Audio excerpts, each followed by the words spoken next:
dark, cold, and eerie. Those are the only words I can come up with to describe the house in which I had lived with my family for the majority of my life. Mostly dark, blistering cold during the winter, and always eerie. Sometimes there would be strange noises coming from the cellar. It had often given me the creeps, though I would never admit that to my mother. I'd figured I was too old to let some silly noises scare me anyway. I had been trying to act like the man of the house ever since my dad left when I was 7. I had always hoped that I would never turn out like my father, whom I hated with a burning passion. As far as he goes, I suppose I'd better just leave it at that. I lived in a house with my mother, Linda, and my uncle Kevin on a vast piece of land in Steenan, Indiana. Steenan was a tiny piece of shit in the middle of nowhere. Nobody liked living there. I didn't have any friends because I was homeschooled, and I'd never even seen another kid my age in Steenan, since we almost never left the house unless my mom had to go into town to buy groceries. However, I was always very close to Uncle Kevin. When I was little, he would always tell me ghost stories right before bed, which my mother hated. "Stop it, Kev, you're going to give him nightmares," she would snap. Oh, I did get nightmares indeed, and sometimes it seemed as though the nightmares refused to end. They crept into the back of my mind like spider crafting its web. The story he told most often was one about a monster with a contorted body and black eyes. According to the legend, as Uncle Kevin called it, even though I knew he made it up himself, the monster would come into your room if you were awake past your bedtime and hide in your closet, watching you the whole night. Of course, this was just a silly wee tale that Kevin would tell me so I wouldn't stay up late. Even so, I can't tell you how many times that horrible creature has popped into my head over the years. On this particular night, I decided to go to bed early in an attempt to sleep off a pounding headache. I lied down on my icy bed and sank underneath the covers, hiding my face from whatever may have been lurking inside of my head. After setting my glasses down on the nightstand beside my bed, I reached over and flicked the light off. The darkness made me feel alive in a strange way, almost as though I was mesmerized by the nothingness. As I looked around the room, seeing almost nothing but the pitch-black darkness surrounding me, I felt entranced, as if something was forcing me to look. Of course, there was nothing to look at least not with the eyes. This was something you can only witness with the deepest corridors of your mind, the part of your mind that you can always dread visiting and can never seem to return from. Out of nowhere, I began to hear scratches upon the window above my bed. My eyes immediately burst open, and I felt like I was unable to close them again. What the fuck was that? I asked myself. Nothing. Of course it was nothing. It couldn't have been anything, right? Right. Just my mind playing tricks on me in the dark. No big deal. But in a moment of childish curiosity, I decided to peer out the window, just to make sure I was hearing nothing more than a tree branch brushing up against the wall. But then it hit me like a bag of bricks. There is no tree next to my window.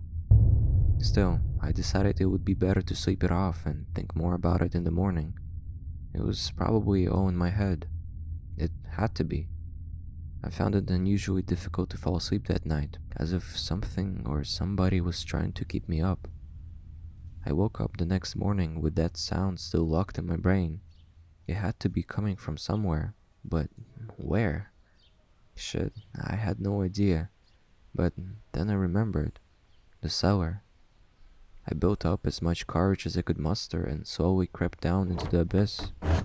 Jeez, I haven't been down there in a year, probably longer. I'd almost forgotten what it looked like. Nothing but clouds of cobwebs and stacks of cardboard boxes shoved against the walls. I rustled through a couple of boxes until I stumbled upon a picture I'd drawn when I was a child. It was a sketch of a grotesque creature. It definitely wasn't human. This thing barely had a face, just dark black eyes and no mouth. Its body was tall and thin, and was contorted in a shape that I had never seen before.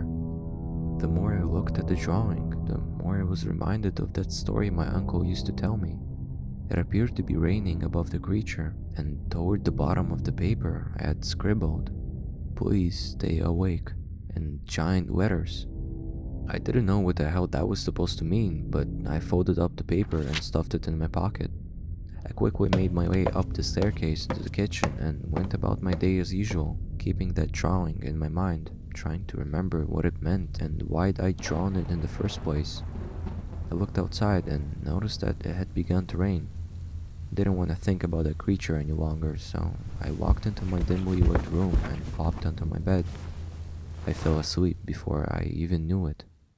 When I awoke, it was exactly 3 a.m. This night was colder and darker than usual. The farm was soaked with rain from earlier in the evening. The moon was full and radiant.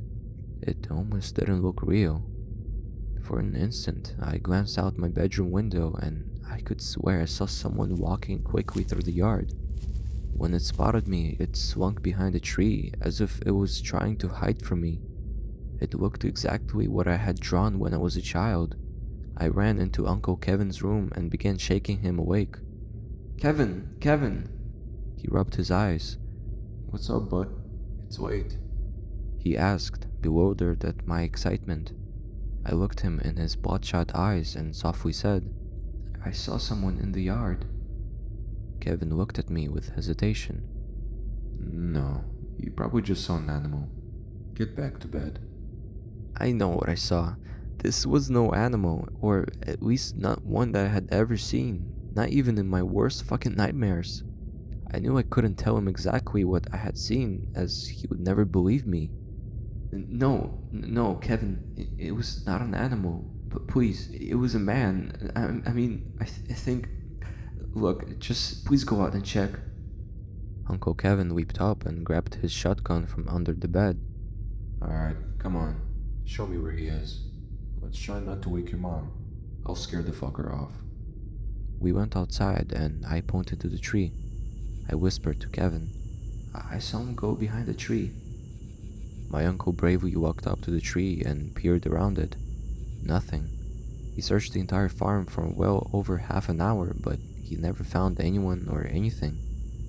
Let's go back in, bud. There's no one out here. Keep the doors locked tonight. He was wrong. I knew there was something out there. I crawled into bed and threw the covers over my face. I could hear the blistering wind coming from outside. It pierced my ears with a whistle that I thought only dogs could detect. Suddenly, I heard a tapping sound upon my window. The sound grew louder with each tap. I tightened the blankets around my body. The taps slowly turned into knocks, louder and faster the knocks became. The knocks turned into bangs. I thought the glass was going to break. Then, out of nowhere, it stopped. No more taps, no more knocks, no more bangs, no more wind. I was relieved. Suddenly, I heard a low, chilling voice in my ear. Please stay awake. It couldn't be. No, it couldn't be. I ran into the hallway, ready to make my way to my mother's room when I saw it.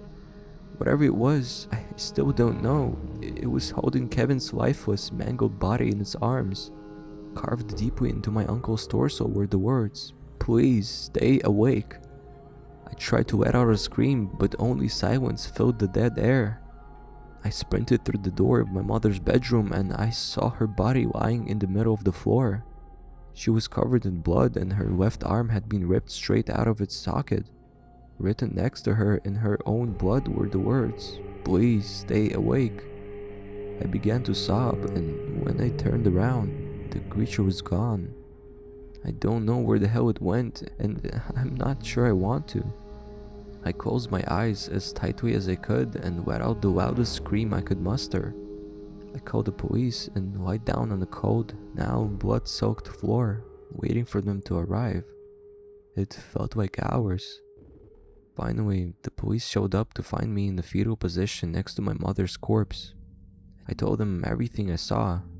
I showed them my drawing. I told them about the taps, the knocks, the bangs.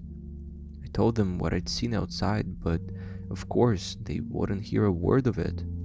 Why would they? All they could see was a lonely kid hovering over his dead mother, her blood covering my clothes almost as much as it covered the floor. It's cold in this cell. It's dark and lonely. The silence is the only saving grace.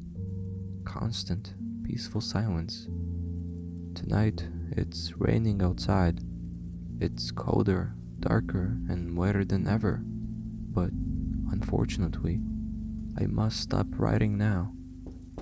I just heard a tap on my window.